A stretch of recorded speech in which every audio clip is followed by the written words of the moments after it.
Welcome to the Winning Edge Investments podcast.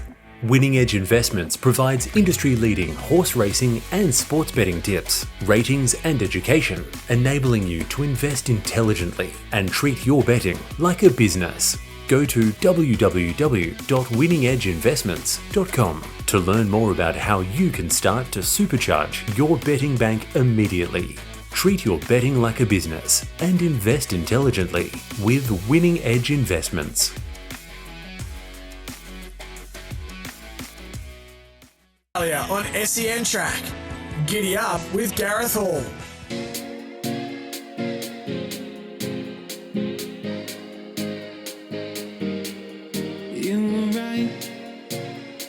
Welcome back to Giddy Up. Friday, the 26th of April.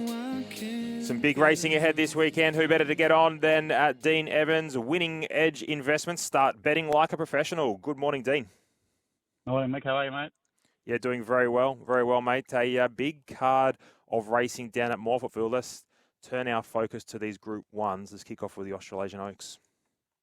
Yeah, look, over the last 12 years, 10 winners have sort of been between an 11 to 14-day break. Only a couple have won off a 21-day break. We've got an interesting sort of field here where many in the market are coming off between sort of 21 to 42-day breaks, including 3 coming from a New Zealand Oaks. Most winners sort of come off a mile to an 1,800-metre run last start. Only a couple off a 2,400-metre run, and nothing has come off a 2,000-metre run and won. And then form horses really dominate this race. 7 of the last 12 winners were last start winners, and all 12 finished in the top 4 at their last start, usually only within a length of the winner. So it really is a form horses race. Sort of narrowed this down to 3. Coco's Son was 5th in the Wakeful Neo's last prep. She looks to have come back stronger this prep, bolted in to win at Bendigo at Sat Metro level by 3 lengths, ran really late sectionals, and a positive jockey change with Jamie Carr aboard. Quick Still was a really unlucky 4th at Group 2 level at Moonee Valley last prep, then 7th in the 1,000 Guineas. She won the Lalia Stakes 2 starts back, and then was caught 3 wide, no cover in the Roria Stakes last start. I thought that was the best run of the race, given the tough run that she had. And again, she gets a positive jockey change aboard as well with Blake Shin aboard. And I thought the other danger was Concello, who really hit the line hard for third in the Adrian Knox, and the usual Waller McDonald combination to be aware of. But yeah, I thought Coco's Son and Quick Still were the 2 good bets at the odds. Love that. The 8, the 10 and the 11 there. Hard to beat in the Australasian Oaks, and probably one of the better Australasian Oaks we've seen in quite some time. Yeah, strong field, and like I said, sort of really interesting. You got Wings of Song, who's won 6 in a row, and Tasmanian Guineas, the Strut Stakes, and Tasmanian Oaks, and Aurora Stakes. She's been up a long time. I think this is her 13th run of the prep. She's had a couple of sort of mini breaks in between, but she's been up a long time, and Paul Credendinus, the New Zealand Oaks winner, plus the 2nd and 3rd in that race. So it is a strong Oaks and an interesting race. Yeah, Paul Credendinus, a horse that everyone's tried to avoid pronouncing all week there, Dean. Robert Sangster Stakes. We've all been there. Don't worry, it took me 400 goes. I still can't get it right. Robert Sangster Stakes looks another race where it's just a great addition, as good as you've seen in quite some time. There's plenty of horses here that are a chance, and obviously Estriella being your $3 favourite, but there's plenty of value outside of her. Yeah, and look, over the last 12 years, the fillies have won 3 editions. They've got a good record in the race overall. Horses coming back in distance have a good record here. But the only real runner that's actually coming back in distance is Learning to Fly. And most winners sort of come out of black type races. Interesting horses coming off a 14-day break, particularly that main lead up at Morphettville, have a pretty average record overall. I'm sort of betting around Estriella, this time. She's obviously bolted in to win all the 3 starts this prep. 3-year-old fillies have a good record in this race, but she just maps to have to do a fair bit of work, I think, from that wide gate to get across on speed. There's sort of some question marks around the form of the runners she's beaten this prep. She beat Robert, who did nothing in Sydney. She beat Lazargo, who couldn't pick its feet up after that.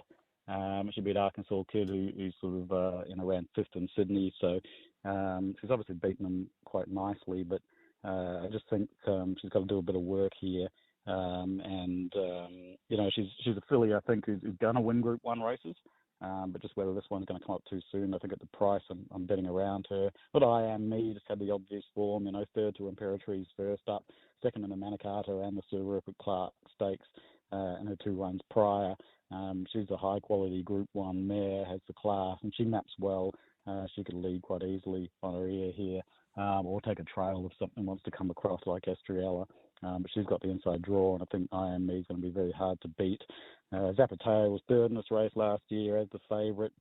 She won the Galaxy last start. She maps really well, could possibly just get a nice trail in behind them. And I think she's a very strong chance. And I thought the best roughie was Lem Picker. She won the Alini Stakes last prep. She beat Hypothetical, who was second beaten a nose in the Oakley Plate. Lem Picker then just had absolutely no luck in the Oakley Plate. She then won at Caulfield and was second at Flemington, even though she doesn't have a good straight record. And I thought she was the best roughie at sort of 80 to 1. Yeah, big price. Repeat those numbers for me in the Robert Sangster. So 2 I Am Me, 1 Zapateo, 8 Lem Picker. And I don't mind letting to fly a little bit, but I just thought the wide gate and the map's a bit messy for her. Looks a cracking day of racing down there at Adelaide. That's a really good preview for you there. What would be your best of the two if you had to single one runner out of those two Group 1s? I think I Am Me is just the horse who maps really nicely. She's a very consistent type. And for me, she looks like a sort of each way all day type bet at that race at sort of $5.50. Love it. Very good. Dean Evans, thank you very much for your time. Have a cracking weekend. Cheers, mate. Same to you. There he is, Dean Evans, winningedgeinvestments.com, tips and ratings from professional punters on horse racing and footy. Let's take a break, and then we'll be back with Paul Sebastiani.